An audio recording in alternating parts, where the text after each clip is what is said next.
You know how hard it is when you had a little break like that and you've gotten into this like 3-foot space with somebody else, and then you've got to break that spell. You got to come back to the room. And thank you so much for coming back.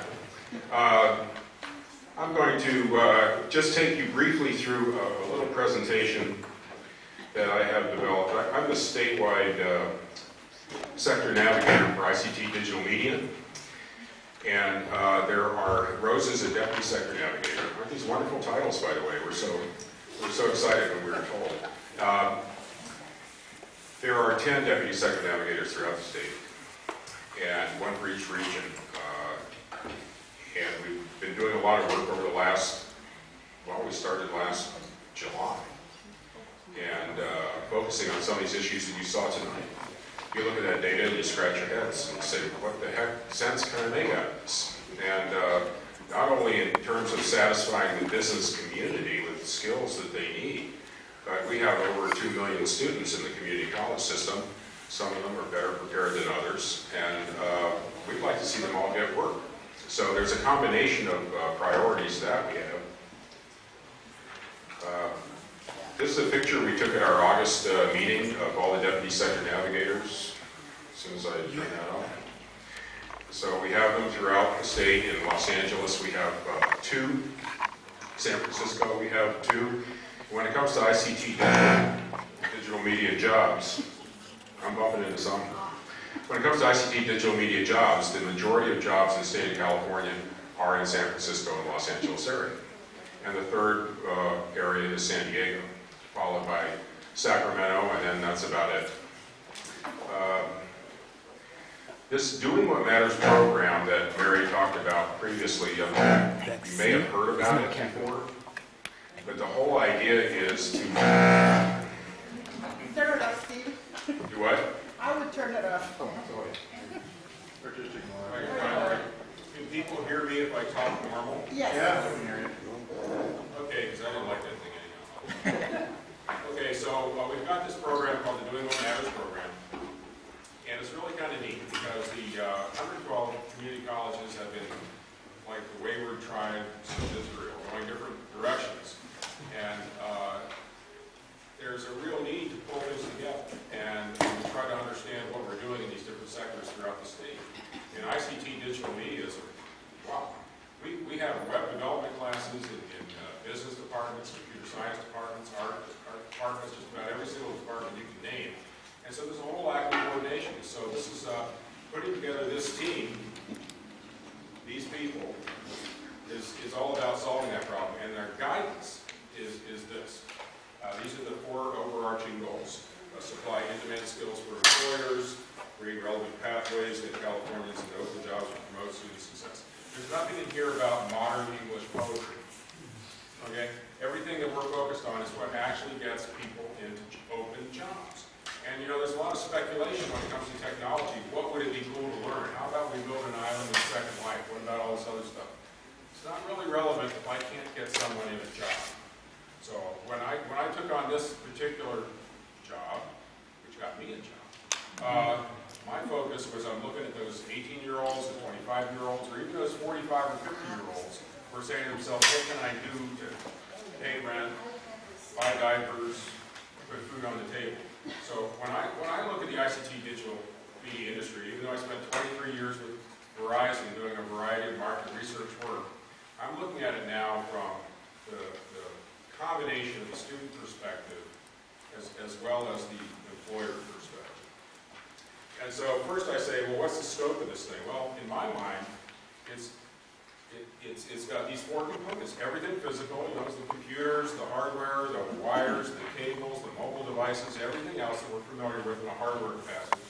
All the content that goes over that, if it can be digitized as digital media. All of the applications and management software, not only the fun software you might play with, but the software that makes everything happen, speeds things up, tracks things. And then finally, there's the purpose and intent. An ICT or digital media project or program in a business has a relationship to the business as a whole, and we can't be training people, or we can't understand how to train people unless we understand the intent of that business and how this job fits contextually into what they do. As you guys may have noticed, there's a whole lot of disruptive technologies coming along. Mobile internet, automation of knowledge work, Internet of Things, cloud. When I was at South by Southwest Interactive last year, the buzzword was the best interface is no interface, as we begin to look at how we bring all the equipment together. So when you look at all these disruptive technologies that have been forecast to impact us, almost all of them involve ICT or digital media. Some people try to separate ICT and digital media. I know you've got the artistic type side, we've got the IT side, but at some point in time, and especially in your smaller business, which I define as somewhere around 10 to 200 employees, which hires the most number of people in the state of California, those things overlap significantly. And so we want to think about that too. We know that digital media is just, almost everything's getting digitized, so if it wasn't digital media before, it will be by 2020. So when we define the scope of what ICT digital media is for the purpose of looking at the California Community College programs, we identify some core components, the IT networking, software development, digital media, where you get a job in occupation that has a name, something like that. And then we identify a number of hybrid sectors, and these are where you combine those skills with business, computer retail, smart grid, healthcare, entertainment, whatever. And in the past, we thought primarily of ICT employment being these things right here, and now we know that those fit into a variety of businesses. So the hybrid sectors are the unique new ones we're looking at, because this is a particularly sweet spot for community college employees to get jobs. And that's where you take some sort of ICT or digital media component and you marry it with some other sector. Think about ag ICT.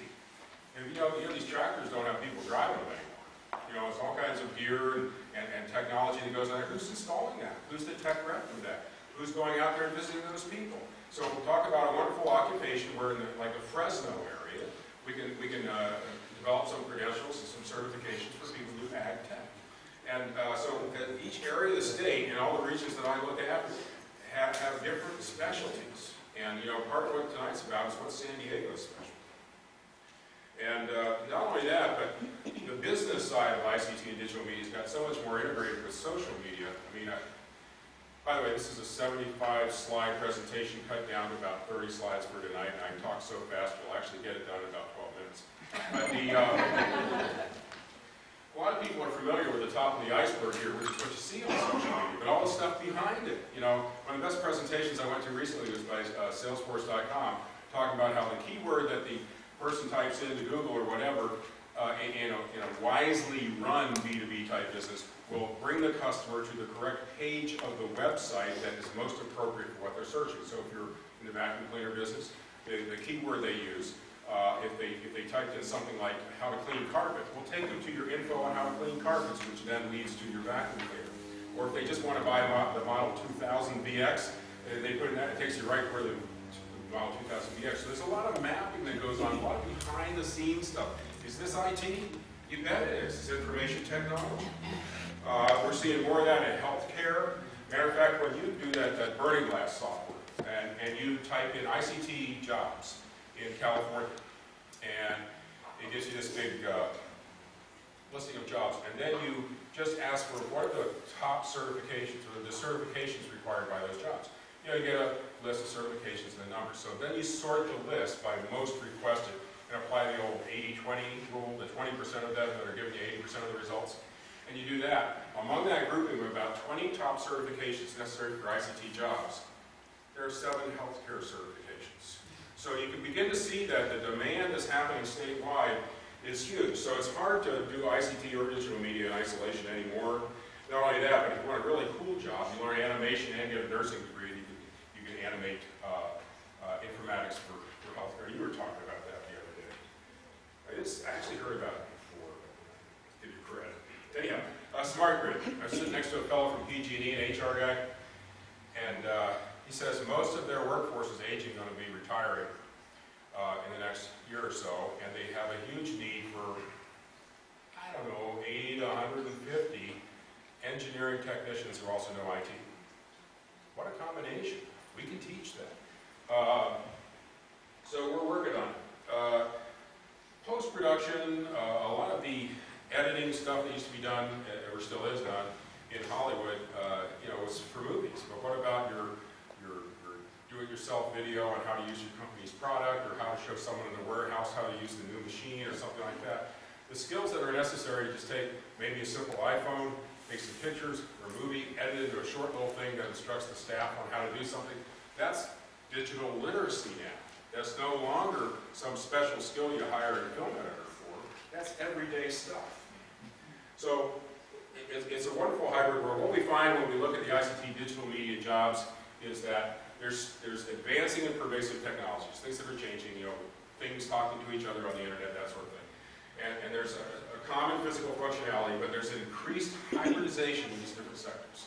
So we have an opportunity on a regional level in the community colleges to identify what's special about this region, and how can our entry-level jobs, not only that, but our higher-level incumbent worker certifications as well, which a lot of you have talked about tonight, but our entry-level jobs, how can we feed them into those professions? So if you have a young person or an unemployed older person and you want to get a job in one of these things, what do? I've been there myself many times. Okay. Well, there's over 200 private industry certifications out there on the marketplace. We have public and private traditional accredited schools and a lot of alternate type educational things. Most of us have major certifications that are required for this field, and project management being one of them, yes. And at the state level, 4-year degrees, we have a number of campuses and a number of degrees that have something to do with ICT digital media. They're not perfect, there's not much networking in the 4-year degrees, but there's computer science, and there's a lot of ways someone can get an education. In the community colleges, we have 112 community colleges, and you would not believe the number of programs. We have 1,500 different certificates we give in ICT and digital media, and they're all homegrown wherever they are, so there's a lot of chaos in there. But there's a lot of opportunity for people to learn if they know the right courses to take. Also, if you go into any metropolitan area, I pulled this from Los Angeles, and you just want to find out how I can get a degree online from one of these private colleges, there's tons of them. University of Phoenix, National, IGT. Some of these, have a good reputation for taking your money, but some of them offer some really good programs. So I guess the point is that things are changing. The MOOCs have come out, massive, open, online courses. They're well backed. I mean, Stanford, MIT, Gates Foundation, and they're going through some changes. I know now that last time I took the Coursera thing, it offered me, if I paid $25 extra, I could get a little certification that I took it. And I'm not sure if there's a test involved or not. No way I can take a test. The Georgia Tech came out with what is officially the first MOOP, M-O-O-P, Massive Open Online Program. And this is the new thing. So this is for your cocktail conversation a little later tonight. A program would consist of a series of online courses and give a certificate as an end result. So technically the first one is the Georgia Tech $6,600 fully complete, full of rigor, same scope as getting the one on campus instead of $45,000. So if you've got some spare time, you can do that. But the main thing about all these new non-traditional and alternate ways for people to learn, the reason I go through it is we have a game-based culture of millennials coming up. A lot of us who have adapted to society the way it is, who learn things just in time. And that's also leading to the adoption of digital badges, which we're seeing this developing through the Mozilla Foundation. And there's another company, did I leave that slide in? Yes, Treehouse.com, actually out of Ireland, but I heard about them from people in Santa Monica, somebody S's in this state, who will only hire from Treehouse. And Treehouse is a place to go online and get some software development, some website development. You earn badges as you do different exercises, and there are certain companies that will hire their people exclusively from there because after they've earned the badges. So think about it. There's online, certain skills are proven, you get a badge, somebody hires you. That is the new model that we're going to start seeing. Yes, sir. Amazing stuff. Will we be able to get the slide deck? Excuse me? Will we be able to get this slide deck? Can we get this? If you're lucky. Okay. Remember, I'm paid by the state. Okay.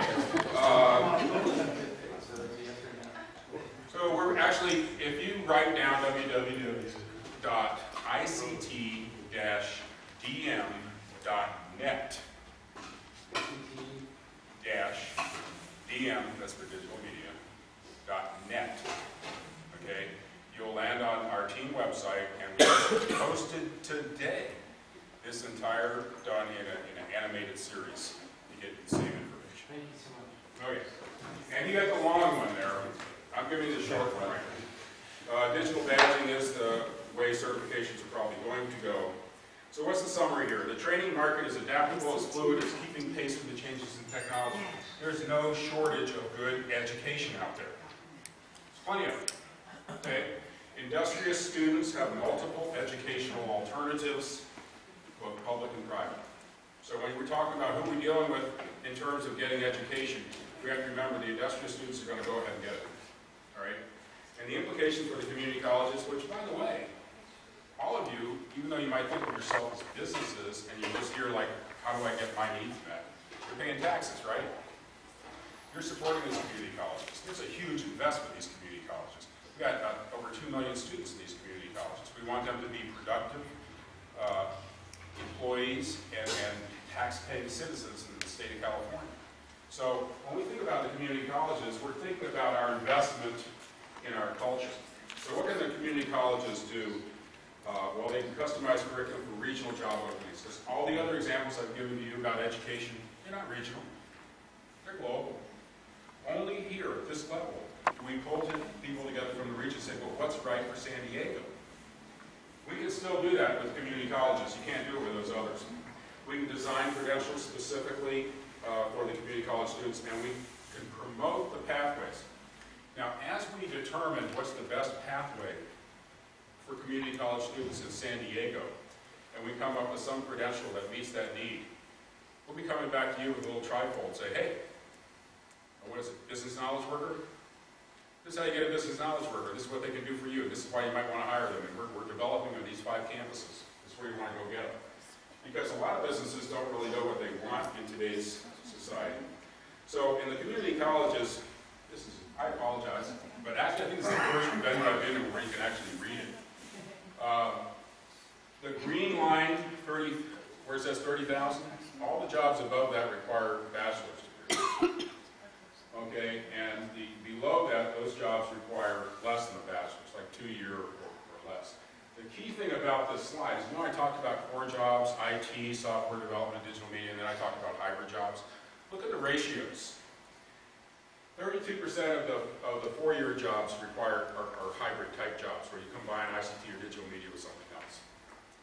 Under 2 years, 71% of them are hybrid jobs. So this tells me, as an educator or strategist for education, that I need to develop programs where we steer people into hybrid jobs under the 2-year level. Get them a start, get them going, get them making some money, so they continue with the educational credentials to go further. And of course, the other surprise that came out of the data, John Grease, was that statewide, when you look at retail, 31,000 jobs in computer retail. Think Geek Squad, Genius Bar, CompUSA, people selling stuff. Now, if you're a community college student and you could take a couple of courses in computer, same kind of computer user network support type stuff you get for help desk training, which is also the biggest job Robert Half. Did Robert Half here tonight? Robert Half? No, Robert Half, about 50% of the jobs they place are computer help desk, 1 and 2. Okay, and the biggest job opening in California right now is computer retail sales. They both require practically the same skills, which is basic computer and networking, a little bit of customer service, how to speak tech to non-tech people. So when it comes to our community college students, the opportunity here is get them in a job. You know, otherwise they'll be working for Starbucks or, I'm trying to think of some local landmark restaurant. Again. They'll be working for the wrong thing, and you know how it is. They get off track, and then they, all right. So anyhow, this was an eye-opener to me, and And this was a result of the efforts that the Centers of Excellence did, working with Laura Coleman and Chuck Reese. A terrific team that we have at our disposal here. So when you're looking at two-year community college students, the primary opportunity is going to be business operations, software technology, and management, which I think Rose has defined that as a business knowledge worker. Healthcare IT, smart grid, ag, entertainment, computer, retail. We still have about 22% opportunity in the traditional IT type approach, so the A+ certification, those other things are going to get people a good start.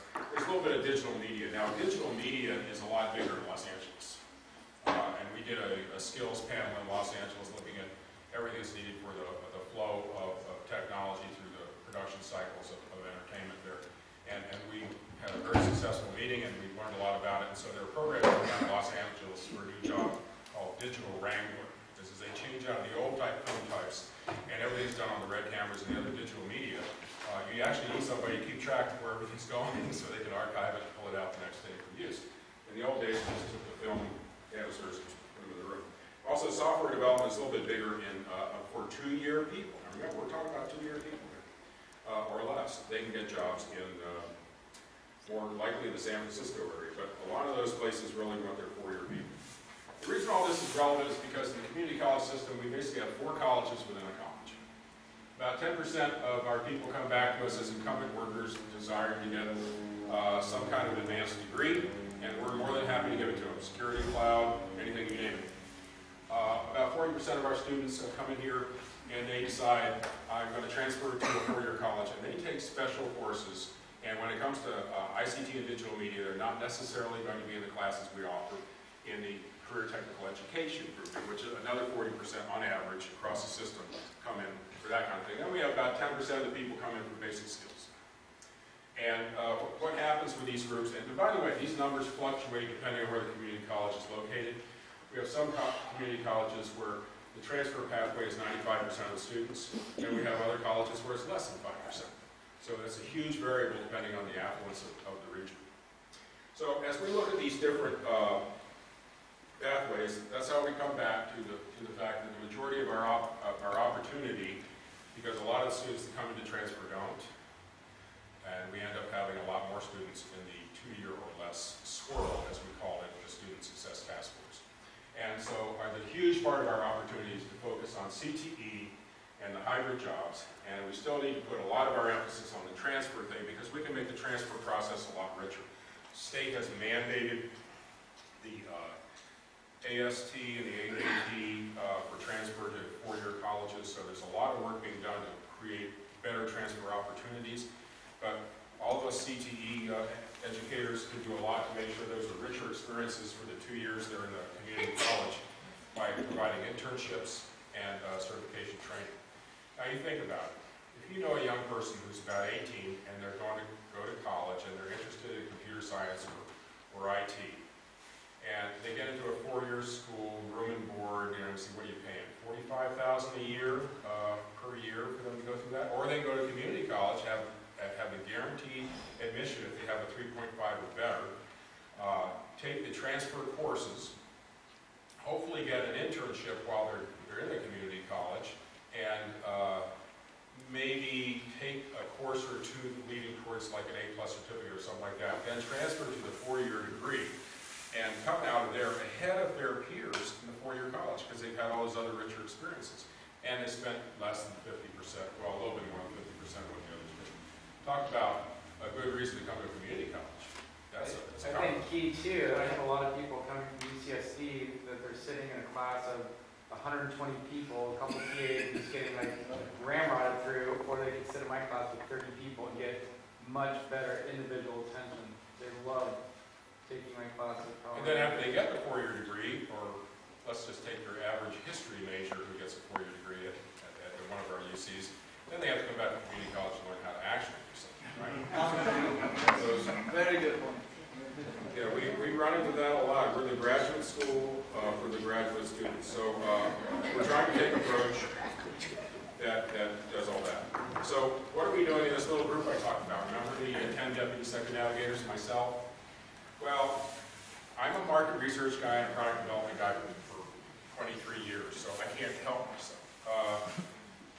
This is 6-step maximum value plan process. First two things we do is research using COE buddies.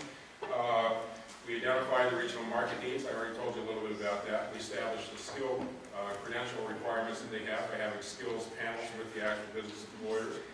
And then we, well, let me see if I can show you examples. Yeah, we ask, what are the job titles you're hiring, and what kind of software do they need to know? And if I was going to get hired by you, what kind of credentials would you be looking for? What are the key skills? And you know, the funny thing is, we had one of these meetings with the entertainment industry in LA. And you know how everybody loves to talk about soft skills? Oh, they gotta show up on time, they gotta work as a team, and everything else. Well, the entertainment, I was sitting there, I was sitting next to the founder of Fremantle Media, which is, you know, Baywatch and all those reality shows, and some other guy next to me won all these Grammys for his advertisements. He does advertisements like crazy, so I'm like, you know, I'm not in my comfort zone. But when we talked about soft skills, they boiled it down. They want people who are delightful. That's it. Okay, so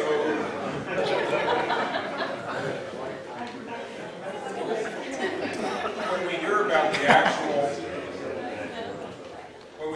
actual jobs they're really hiring for, and this is so critical because we're going to turn around later and we tell students to take these courses. It'll make you delightful. Huh? It'll make you delightful. Yeah, and well, when they get a job, they'll be a lot more delightful. You know, this is a huge investment. You know, people taking classes, and time, hopes, ambitions.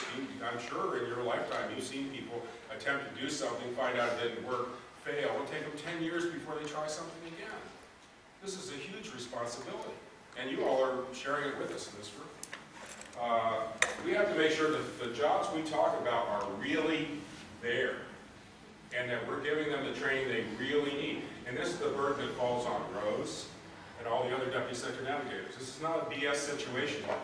We're not making stuff up. We've got to find the real skills and real path. These are some of the entry-level skills that we've identified so far, or entry-level positions we've identified so far, using this new approach. So,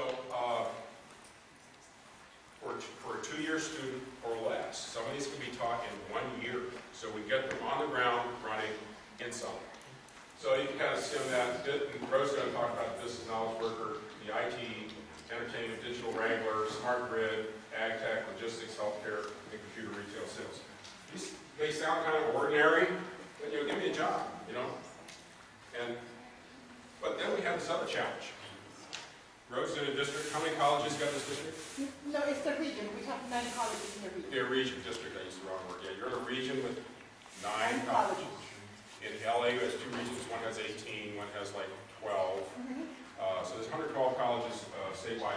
So when Rose or anybody else comes up with one of these entry-level jobs, what they do is they create a conceptual pathway where they come up with a list of courses that they think would be really good. If we don't have a course that does that, they make it up. And they make this list so that they can come back to you as a business person and say, if I had somebody who got trained in these things, would you hire them? And you're saying, yeah, okay. And so then she goes back, she looks at what we have in college, A, B, C, and D, and she finds out now it's like this bingo game. Do we have the course or not? If we don't have this course right here, maybe we can get it from lynda.com. Maybe we just plug that in right away. Or maybe if college B doesn't have the course there on the first line there, then maybe they can borrow from college A. There's a lot of things that we can do, and what these deputy sector navigators have been chartered to do to solve this problem. And whether it's cloning or developing or brokering or faculty development or whatever, spend the money, get it done, make sure that as a region we have access for our students to follow these pathways. And of course the biggest logjams we have are interdepartmental communications. After we've identified these and the pathways, our job is to put it on a website called Career Cafe, which instructs the students. It's also our job to develop some sort of flyer or handout that we can give to the counselors. Now, you know, we have 1 counselor for every 2,000 students. So they have a really tough job knowing what to do. So if we can give them a little trifold that they can hand out to the students that explains these alternatives, these possibilities, they're going to like it. But 1 trifold for each job. You know, one of the things we do is a big mistake here in the community college system. We just kind of dump everything on a single piece of paper. And say, hey, look at all this stuff we're doing. Well, what does a business do when they want to sell a product? They know what their customer wants, they articulate what's good about it, they list it on the front, make it easy to read. So the front of that business knowledge worker pamphlet is going to have all the advantages that a business would have if they hired that person. On the inside, maybe to the student, why you want to take these things, what kind of jobs you can get. And then on the back side, here's the colleges and the courses you got to take in order to get it done. So that may be too much for one thing. We will also be monitoring, measuring, sharing what Rose develops here in San Diego. We'll be taking it to Los Angeles, to San Francisco, and every other place. Vice versa, the digital wrangler job that Dan Watanabe is starting up in LA, he'll be sharing with Rose. The computer retail work that Sandy's doing in San Francisco will also be available. And there's a heck of a lot of others that you saw that we'll be working on. So, how can you help? Well, that's a lot of work for one person to do all those things. And even though Rose is probably one of the most aggressive and dedicated and resourceful and hardworking people I have met in this job, we still need help. We need colleges of all types to, some faculty want to work with you, some don't. And this is very much a faculty enterprise. We can't do it without faculty. And matter of fact, faculty owns it. We're trying to position ourselves as the helper that helps faculty look good. You're doing today what we ask of you is participate in these advisory functions. And there are many other collaborative entities, the WIBs and other economic development groups, where we can share information and work together as a team to try and get these things done and get the word out. Just think about it. Once we start promoting our product, which is a student trained in certain skills, and businesses say they want it, then the demand, the whole pipeline increases. It's just basic marketing. And all those entry-level jobs, and probably a dozen more that we haven't thought of yet, we can develop this kind of strategy. And instead of just having the boring catalog that people look at, we've got student products that we're developing that meet needs in the workforce that you can get your hands on and get the problem solved. Okay, that's all I got. Did I get it done in 10 minutes? I don't think so. But Rose is now going to take you on a journey of discovery. You're going to cover some of the stuff you already learned from these people and your new thing, right? You want me to put a slide up, or you want us to switch, right? Okay. There you go. Okay. Well, I'm going to start with, hopefully all of you have, initially I had printed this a while back, and Kim helped me out a great deal to do that, but it was the second half of the agenda, and the minutes and notes from previous meetings. So,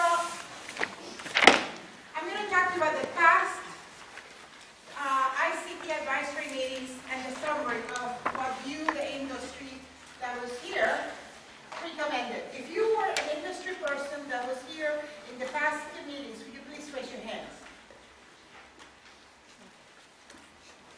So I have 1, 2, 3, 4, 5, 6, 7, and I see others that are not raising their hands.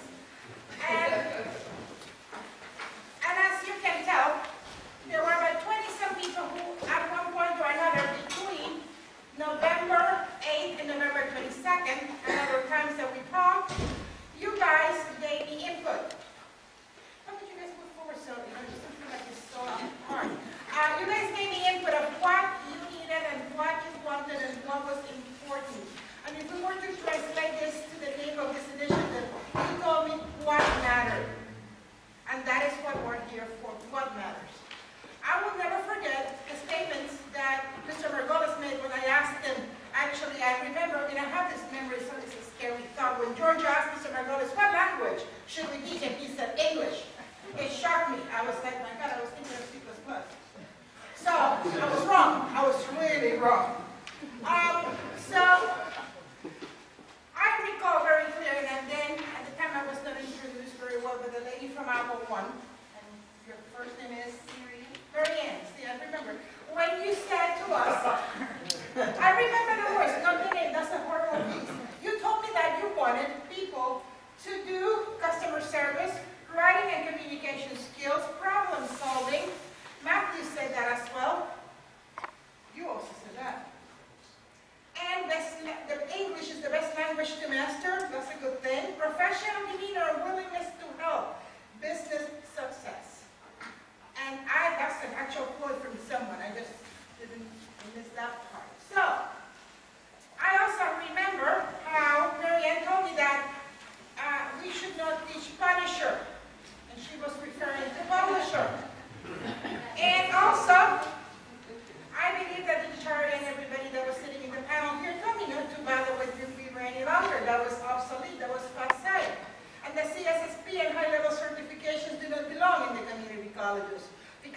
have an audience, and it's not our students. And Access, and that's something Marianne said, Access, Microsoft Access, is not really needed for the very entry-level person in the business office, but because it's not. And I said, oh my, what am I going to do? I had to find how I was going to integrate all of this. And, you know, the running joke amongst, when we go to the region, is everybody talked about this low-hanging fruit. And I had no idea what people were talking about. I kept going, my God, what is this fruit business? Most of you know I'm a foreigner, so when this fruit business came, I was totally annoyed. I was like, what are they talking about fruit in here? So I finally got the, you know, and you don't want to look stupid, right? You don't want to go ahead and say, well, what are you talking about? Everybody knew about it but me. So somebody explained it. So now I got it. Trust me, I got it. It only takes me once. So the low-hanging fruit is that we have to find at least an entry level into our pathways. We have to find something that is a foundation. It's like building a home, and you need to lay something in there so it doesn't crumble. That's the bottom line. Then I have the questions that I asked to Matthew about, gee, should I teach people Office, or should I teach people keyboarding? And basically the answer was, they have to learn it on their own if they want to work for us. And I actually believe that myself. Then I have to have reality. I went to the campus. Reality hit me out there. You know, we have students who cannot speak English, who came from another country as refugees. We serve that population, by the way. We have students that have been so poor all their lives that they didn't have a chance at all to play with stuff at home because they didn't have a computer. We serve that population too. I serve the homeless students, and I cannot disenfranchise those people because they didn't have the opportunity to play with something that I had the opportunity to play with. So I have to even up the playing field for those students. So although you guys told me that maybe I shouldn't worry so much with Office, Marianne said I should. So I started to think, how am I going to do this? Well, this has to be like a freeway, which has different entry points and different exit points. And I have to start looking at the very beginning of that freeway, because if I'm going to go from Tijuana to LA, I have to start from the very first entry onto, I believe it's San Isidro exit, so I can actually get into that freeway and be able to ride all the way to LA. I may have to get off in and out to get gas, but I have to start somewhere. So we went ahead and we looked at that very entry-level worker. And I used Marianne and Manpower's comments. The thing that was the big thing is that low-hanging fruit business. That there were 500 jobs for Manpower last year, and this very entry-level worker definition that was given. And that is huge because, I'm going to put it to you bluntly, there's something called metrics and something called student momentum points. And the industry people may not understand that, but we faculty and staff and administrators, we're going to get going with this. We're measured. We're going to be evaluated on student momentum points, on how we move these momentum points to the right. One of them is getting people a job. And if I decide that I have Johnny, who just came from, Russia, doesn't speak a word of English, and I have to get him basic skills, and of course I have to teach him Word, Excel, Access, PowerPoint, all that stuff. It'll be 6 years before he gets a job. So, if I have to see if my ultimate goal is for him to be a programmer, I'll be in trouble. I will not be measuring any momentum points. The initiative will be gone and over. I may be retired and I still don't have any momentum points from this poor gentleman. So I have to find something. And yesterday, I was at Southwestern College doing a presentation. Actually, I was with this gentleman, and Ben was there too. And I actually talked about something that I talk often. I believe in IT, and I believe in all of the stuff we do, but I also believe in our students. We have to start understanding that this initiative is about the students and about the faculty. I mean, we can talk about all these collaborations we're doing with everybody and their brother. And at the end of the day, if the faculty doesn't help me out to move the curriculum, and the students are not comfortable with what we're doing, I'm moving nothing. So that is where something about the phrase about something hitting the road. The rubber hits the road. That thing. See, I'm working on it.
them about, so they don't look stupid. That's the whole idea. You know, somebody's like talking about the motherboard, that i7, and the person looks, oh my God, what they're talking about. So at least they have a concept. And we have a class that does that. And of course, general Windows. So when the computer comes on, they go, okay, I'm supposed to do something with this. Believe it or not, we have something. And again, people, you know, Karen Owen, we talked about the intent, the state wanted something to a specialist at the end. But this is not a specialist, this is a worker. We're creating a worker bee, an entry-level person. And you know, I actually had to go and seek courses and programs within our region. Guess what? We didn't have a program, a single program that encompassed them all. They have that, but they have a whole bunch of other stuff. So, the courses exist. The X's are in places where the courses are not there. But if you think about it, let's take Cuyamaca or Grossmont. They don't have a basic Windows class. They can either create it. I couldn't find it. I don't have it. So if it's there, please tell me, because that's one of the things that everybody talks about. We may have it, but we can't find it. So I looked, and I'm telling you, this was a one-week work. I mean, seriously, and I was looking. So, and I found them. I found most of it. This actually is something that could be accomplished in a semester and 9 weeks. So basically, in less than 9 months, we can get somebody from point A to exit, in the very first exit in the freeway. And that person could actually compete for a very entry-level job. What is the significance of that? And I know that I'm going to be told, oh my God, you're going to get students in $10 an hour jobs. Well, you know, $10 an hour is better than no dollar an hour. That's always been my philosophy. And as I mentioned yesterday to those people in Southwestern College, for those who were there, I talk about these bad habits that we all have. We start with that thing about that roof over the head thing that you have to pay for it because it's not free. And the other was about the eating thing. You know, you have to eat. And I don't believe that Ralph's or Vons or any of those places give you food for free. You have to pay for it. So if you don't have that $10 an hour, you are not going to be able to accomplish that basic needs, or those bad habits, as some people say they are. And after that, if you can have that job, let's say that you get good at it. So you got some what? Experience. And the experience tells you that, let me get smart. $10 is not enough. Now I am having what I call that foundation. And I can then do something creative, like go and look at, there's more. And I can come back, and I got on the freeway, because I was on the freeway going to $10 an hour. And I got off and I came back to whichever college offered whatever it is that I have here. Example, okay? Project management. There's simple classes in project management. We actually have a certificate now in the Pike for project management. Simple, 6 units, in and out, a semester work. Help desk could take about a semester. Basic, A+, basic Windows client, and you can actually get out and get what? A job. You can have a help desk too, come back. And then you take what? Network plus, security plus, and guess what? You go back into the freeway because you actually are at that level. And that is the intent. Creating a foundation, and I know there's more than the ones that I have in here. I am looking at, for example, graphic artist. And I have to change the graphic. This is just a draft of some presentation that Steve and I are doing in Sacramento this month. So, there's others. There's a total of 9. And I'm going to stop in here, and I'm going to show this because it's important. We have to acknowledge as community colleges one thing. The fact that I say that I need to have, let's say, the database piece is not here. So I need a database program. Again, Mary Ann told me that I don't need access for that very entry-level workers, so I better not offer them that very entry-level work, right? But we have to realize where we're going to put the program. Are we going to do this database as a user of databases or a database programmer or database administrator? And then we have to acknowledge what it is. And we tend to have this problem. And it's a problem that is a good problem, it's a good thing, and it's a bad thing. We here, we go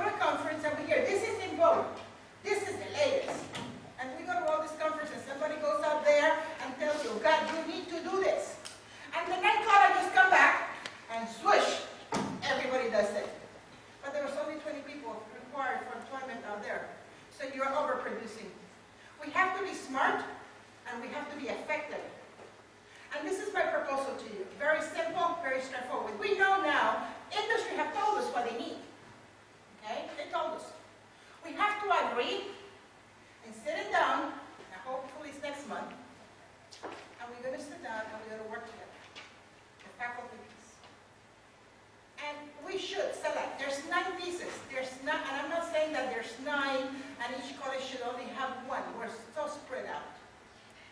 But I'm saying that we could select at least 2 or 3 things that we can do well, instead of diluting ourselves and trying to do everyone. You're going like this. Why you go like that? Tell me.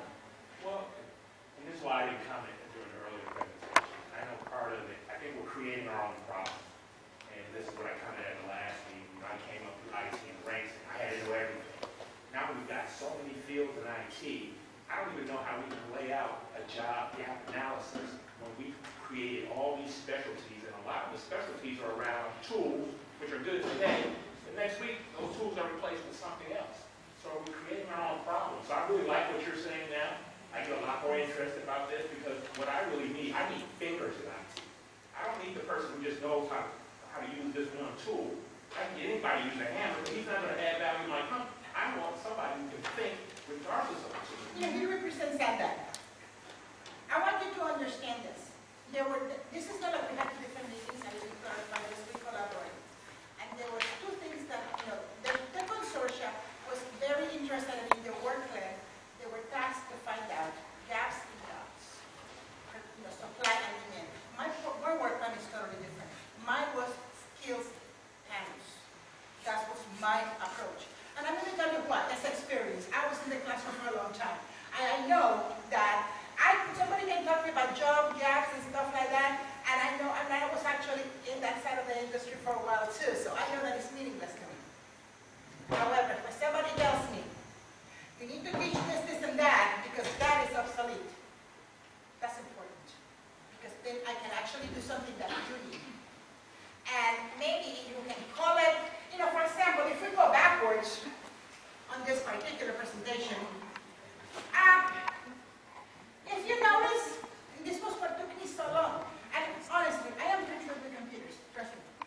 Okay? And I had every single one of those non-colleges catalogs. And I know how to do, control. I know how to do that. And I tried to find stuff and I couldn't. I was very annoyed, trust me. I was very annoyed. It took me a whole week. And then I sat and I looked at it. And the one that really did it for me was Cuyamaca and Grossman. I know that both of you are here. Let me tell you what it did to me. And then, of course, the mind just went. I'll remember your name. Def was there, but I can't think of your name now. Hey! Kate tells me this, and that's what I almost fell out of my chair. She told me that at Grossman and at Cuyamaca, the course names are not the same. In our district, we have 3 colleges, so if I take CIS 181 here, it's the same at Mesa, it's the same at Newmark. They don't have that problem. They have something different. So the variety increases. So I said to myself, how can I do this? They have a CIS and a CSIS. What the heck is that? So, and it's the same class, by the way. In the same district.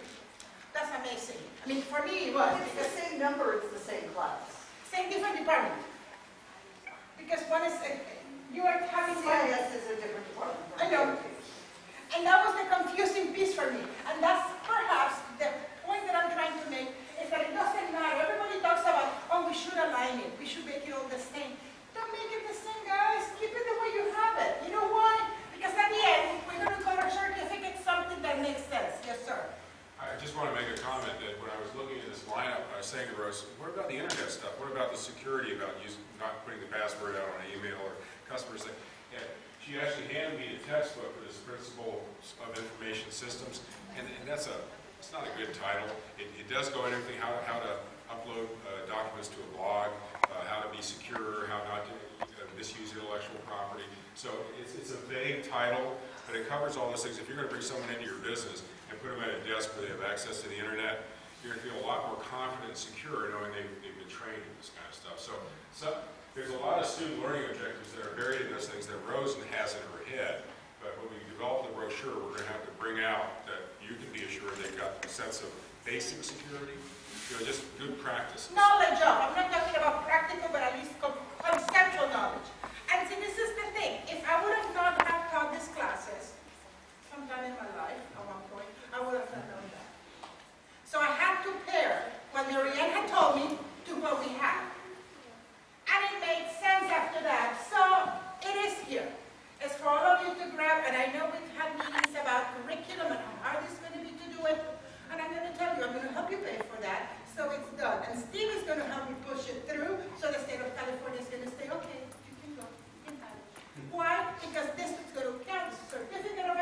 the 12 units are bigger for every one of the colleges. Any thoughts on this? No thoughts? Just want to say that we do also have a Windows class. You do? That's there, but we do have an intro to Microsoft Windows class. So I couldn't find it. I looked. I don't know what to say. 97. Please tell me, I mean, I don't mind, I need to fill these gaps, these are other gaps, big gaps. So if I can have that, then maybe we can say that everybody has that. And I don't doubt it, it's just I couldn't find it. At this point, I'm going to try to finish this thing so I don't have to go back to Michelle, and Michelle come back here and I'll be done. So this is what I have to say about what we have basically the summary of before, what we're doing about it, because actually we did listen, I think we did. And also to understand that people talked about the gaps in the computer science programs, and I know that Karen was going, no, it can't be, we have more than that. I actually checked on district awards, and you're not there, even in our district. I was in shock to realize that our awards, the students do not come in and apply. So I'm going to give you an anecdotal information and something, an approach that you can do to improve those momentum points, which is students finishing the degree, finishing the certificate. And I'm going to use Dr. Leroy Brady as an example. Dr. B has a class or a program that is very popular in campus. A lot of people take it. And then I had to look, in my other life, I had to look at his program, and he had very little certificates. Why is that? Because the students don't apply for them. So we help the students apply for them, and we help them fill out the form, and then we handed the form. And we told them, cross the street, go up one floor, and hand the paper to evaluations. And guess what? Not 50%, 95% didn't do it. Okay? So Dr. Brady on his own got the form, got it filled out, got the John Hancock from the student, and then he himself went to and delivered it. So he should have about 65 certificates this semester alone. We're doing the same approach with other programs at City, and we have to take ownership of our programs sometimes because the students don't care about the certificate. Some of the industry partners says we don't care about the certificate, we care about the knowledge. So some students get the knowledge and go, I don't need it.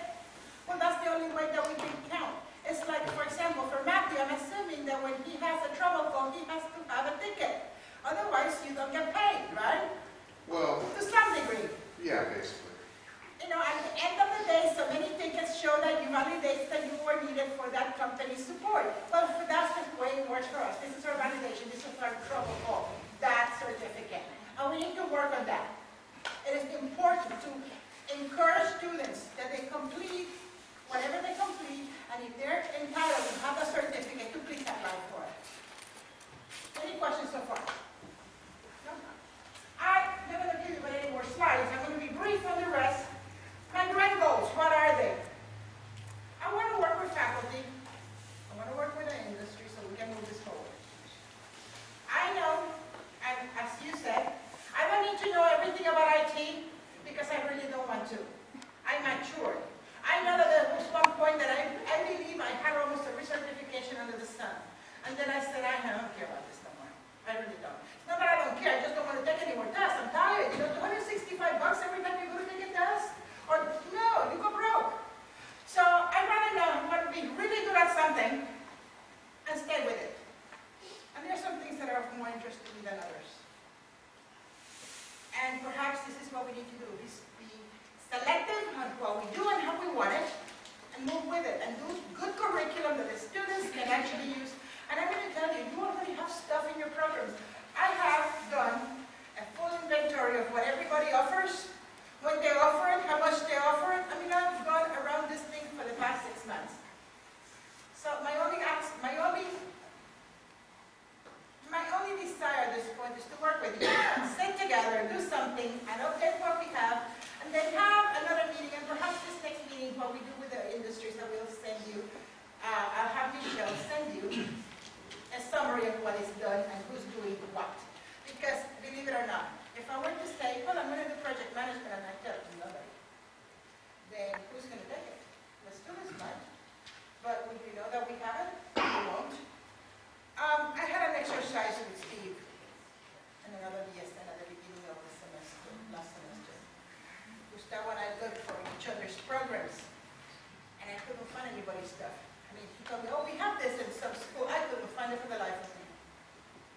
And when I told him we had certain programs, he did the same for me, and he couldn't find stuff either. So we need to start promoting what we have and doing it right. Karen mentioned something to me that, and I'm picking on people now, sorry, I'm not trying to put anybody on the spot. Karen said that engineers tend to name things in ways that the consumer doesn't know what it is. I hate to say this, but we educators have done the same. It makes sense to us, we like it, we think it's right, intellectually speaking it's correct, but our industry partners have no clue. So maybe we should ask them, because it may make sense to, I mean, there's some things that make a lot of sense to me, and then I talk to some people and they go, what's wrong with you? Do you lost it? I mean, you used to be like us, and now you're not. What's wrong with you? So you know, it's contagious. It's really contagious. So we need to work on this and have an improvement. For example, Marianne and the group of people that did the office skills and the entry-level skills told me that we should rename one of our programs, and we're going to actually work on that and talk to industry and see how should we be and who are we. Michelle is going to talk to you about job shadows for faculty. And just before she does that, I'm going to say something about the internships, and then she's all hers.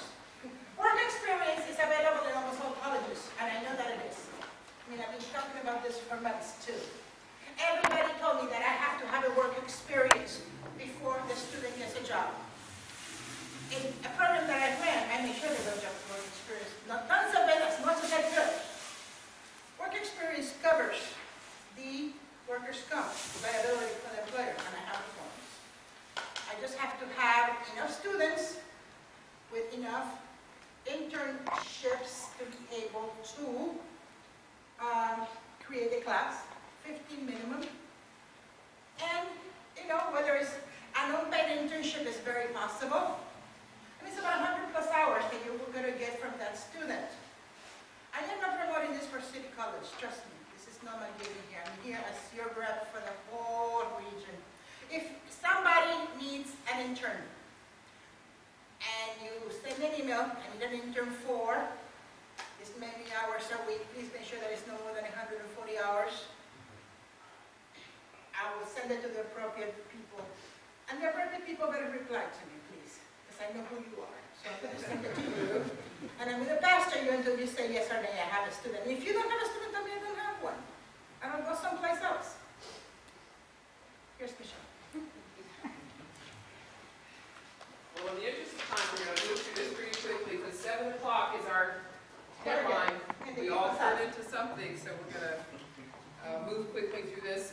Let me first tell you how much I've really enjoyed working on this project, because having been involved with it, I really have this daydream that the City of San Diego becomes the place where the partnerships with the businesses is so vibrant and dynamic that the idea of internships and entry-level positions is like a natural part of how all of our students learn at the university and community college level. So this is just the beginning of what we hope will be very long-term relationships. Because it would be very cool that if I was a student at any college in the city, it would just be a norm that I would have access to being able to go work at Sandag, or, you know, working through, just sitting and watching Maria to see what she does all day and bringing in the staff for administrative positions. And then you get out and you really have an idea of what it's like to work in the workplace and become more successful. But anyway, la-di-da. What I wanted to talk with you about at this point was two things. I'm going to flip the agenda just a tad, because the last piece was to really kind of offer a little PR for the community colleges, because we want the industry to start to see the community colleges as a part of your business development structure. When you're thinking about how you can offer training to your employees, that you look to the community colleges where they can come and take a class in the evenings and online, and again, upgrade their skill sets for you as businesses and corporations. So I had never heard of faculty job shadowing, which is like, duh, why wouldn't you have a way for the faculty to stay in touch with what's going on, instead of just sending our students over and hope everything works out when they get over there. So the idea with this is Rose has a series of funds that she's going to offer to, on a competitive basis, for the faculty from the different schools in the region.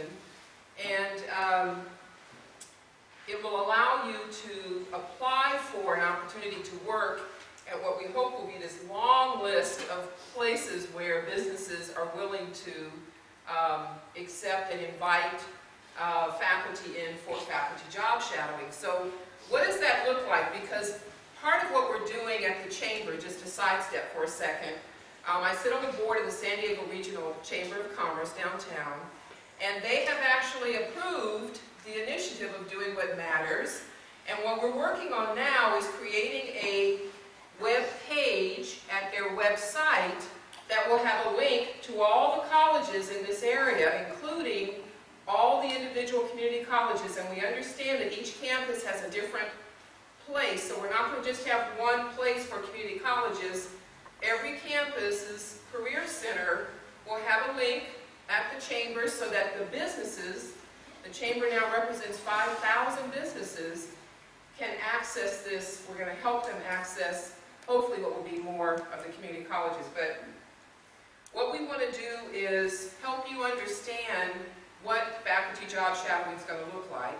And we want the faculty to help share and offer input on what you would like it to look like, what would be helpful, and then of course from the industry, what works and what is just not going to work at all for the reality of how your day goes. So a couple of quickie things that we talked about earlier. It doesn't necessarily have to be with one person. If you can get a couple of your colleagues to participate in this faculty job shadow idea, then the faculty would get a chance to, kind of spend some time with you, watch quietly, spend some time asking questions, and then they can be introduced to a colleague. It's not all day, it's for a couple of hours, or maybe it's for 1 hour, or maybe it is all day. But it's each individual site, you can help design what's going to make sense for you.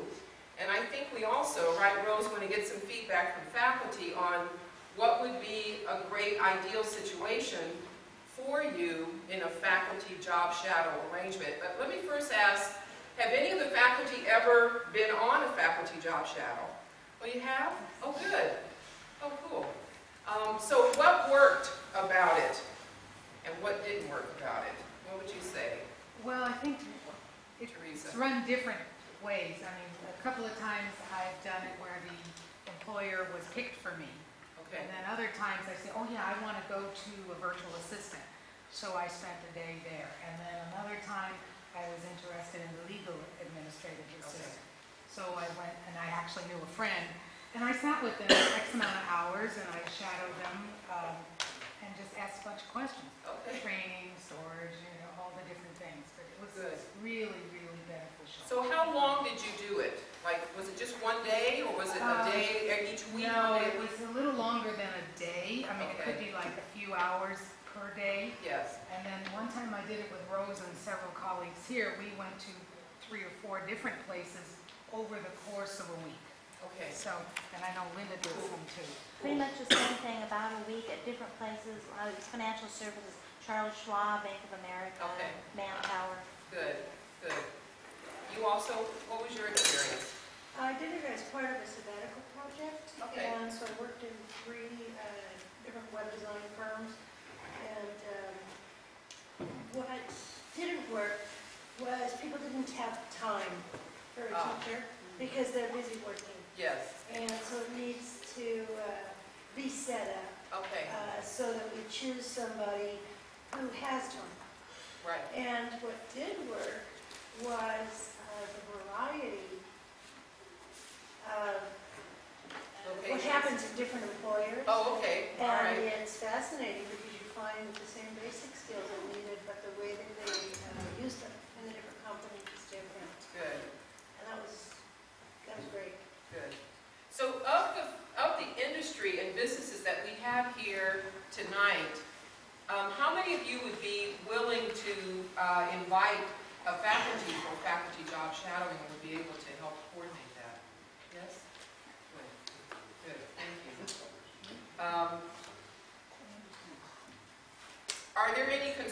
that you would have about that scenario, or any questions?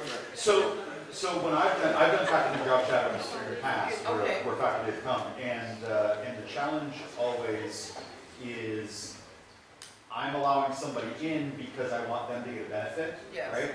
And usually a faculty's time is pretty rigid. Yeah, So, we've scheduled for Monday at 3 o'clock or whatever it is, and then Monday at 3 o'clock comes around, and I actually don't have anything interesting going on. And I feel horrible that, well, come on in. I see, Ask your questions. Right. The interesting thing happened yesterday. Yeah, exactly, yeah. All right. So there's probably no solution to that. but- Yeah, I wouldn't worry about that, I would just share what the interesting thing was Right, yesterday. and that's what Yeah. we did, but it's not, but that's not, I'm. The idea in- was, Right, exactly, I'm in video production. yes, And so it would have been far more interesting to go on a project okay. rather than talk to me at my desk. Okay, all right, and that's something to keep in mind, that when the scheduling happens, that it can happen close enough to knowing when you have scheduled a production, Right. and then we can coordinate it that way. Did you have a question? Oh, I'm sorry. Anyone else have any concerns or? Are faculty allowed to sign mutual NDAs or confidentiality? Yes, they have to. Oh, yeah, please do. They'll do it. They have to. Yeah, okay. Chuck? Oh, no, Oh, okay. So one of the issues that we have is our workforce is entirely, I guess, quote unquote virtual. Everyone works from a home office. And so that makes shadowing kind of difficult. Right, We actually do have an employee who is an instructor here at City College. okay, And that's how we do it, but it would be difficult. It's also a difficulty for us with interns. yeah, for the same reason. Because, right, we do a really good job of remote training where we can hire a person and actually provide the training that they need in their own home, but that's an expensive proposition Right, for us. So Are- that's something to think about how that will be solved, because those kinds of jobs are only going to become more common. right, I would agree. And when I went to the virtual assistant, I went to her house in PD. Oh, I spent the morning with her, and then wow. she told me all about how she did everything and how it was in her living room. So I would be happy to do that as the business owner. I would be unable to require that of an employee. Would you think they'd be interested in doing it voluntarily, or you are uncomfortable asking them? No, I mean, I could put it out there and say, hey, this opportunity is out there. If anybody wants to help, please contact me. And then I would get about zero response. Yeah. You may be surprised because people are interested in giving back, and they're interested in being more deeply involved in the community. Perhaps, and then I would have to filter, can we really put a person in that guy's house? But Right. Right. Or- Yes, send them. Incentives that may be correct. Incentives? To allow the To the employers business. to allow faculty to come in, maybe business owners to their employers. What do you I have? What do you don't think? know. Oh. That's just an idea. Okay. That's something to think about. Something to think about. I think that what I have been, not really surprised, but I'm glad to see is that this is more a statement for the faculty, is that businesses want to be a part of this process. We just have to find them and they have to find us. In sitting on this committee at the chamber, in the discussion, one of the business owners said, we love to work with the community college, but we don't know who to call. And we called one day and no one returned the call and blah, blah, blah. So again, there's a dialogue that needs to happen with internships and entry level. How do they access us and how do we access them? And that's part of what I'm doing in this role here, but since there's so many different campuses, I think that it's just going to be a lifelong project. But we're trying to change the mindset of business owners so that this is a natural part of their business model, is including entry-level positions and working with interns and things like that. Yes? One thing that I believe, I think that for some of the business owners, we have discussed this, for those who I've worked with in the past, you send somebody to training to either Quick Start or something, and you're paid some big money. And it costs you $4,000 or $5,000 for some classes. Or you can send them to the community college, and some of the classes that we offer are online or in the evenings. The cost is actually highly reduced. And I can guarantee you that because we offer these courses, and not the fast pace, but within a reasonable time that we can absorb the materials, we do a better job. So we actually are trying to help businesses in terms of providing more than the academic stuff, but to offer the career technical stuff that you can actually help you improve your, whatever it is that you need. I have one last request from the participants in here today. As part of the grant, I have to do some incumbent work training. So if you have a person in your company that would like to have a class in VMware, I need to know. I have about 10 seats, because the other 10 seats are going to be for faculty. The only charge that you're going to receive is whatever the book costs you. We're not going to charge you, the $4,000 of the class cost. Rose, I'm sorry, what is the course? It's in VMware. So VC, sounds like VCP. Say that again? Virtual Certified, VMware Certified Professionals. That's What- correct. Yeah, that's an amazing qual. That's amazing. For the faculty, it would be competitive. Yeah. There's a competitive approach to this, and I have enough money to pay for that. And I'm planning on running this class in the summer. That's going to be a one-week course. So if you're going to send your people for this training, just make sure you know that they're going to be 1 week doing this, 8 hours, for 8 hours a day. But it's there. So please let me know and let Michelle know, because I need to get the ball rolling on this. And the class is scheduled for my timeline is July. I'll send out an email about it. Thank you. It's 7 o'clock. Were there any other comments or anything else you wanted me to grab in terms of the faculty job shadowing? There is cake, because we have to have cake at the end of the evening. Sugar. Get you home without having it. Yes, I'm sorry. Being a career person, career services and trying to set up internships from the college standpoint. Yes. To me, the Doing What Matters framework kind of gives you some marching orders to say, focus on these industries. So it actually helps. Good. Kind of making it clear and ultimately having these kind of forums to start, which is awesome. Yeah, I think it's been a good effort. It's been a good effort. Any other last minute comments? Okay, good. Yes, I'm sorry. I really appreciate our industry partners that come and give us extra advice. So much. So much. Thank you. Thank you. And I'll just say that louder with my loud voice. But go ahead, Laura. I just wanted to know if I could have a show of hands. I'm sorry I came in a little bit late, but somebody mentioned that it's about what's happening here in the region. Yes. And I didn't hear anybody this time or 2 meetings ago talk about language skills. I've never heard anybody say that in any of their businesses that they're especially looking for bilingual people that speak Spanish or Tagalog or whatever. Could you just give me a show of hands if that's important to you in your industry, if you look for that as a skill? I do, but usually they're looking for native speakers. So yes. But Anybody else? Can you just give me a show of hands because we're just trying to. Occasional opportunities. Okay, so it's not. It doesn't seem to be like an overwhelming thing in San Diego. Okay, thank you. Thank you. Well, and just to echo one last time, we really, really do appreciate all of you from the industry and business, first of all, taking time out of your schedule to come and spend the evening with us, but more importantly, your relationship and your willingness to partner with us and the faculty and the community colleges.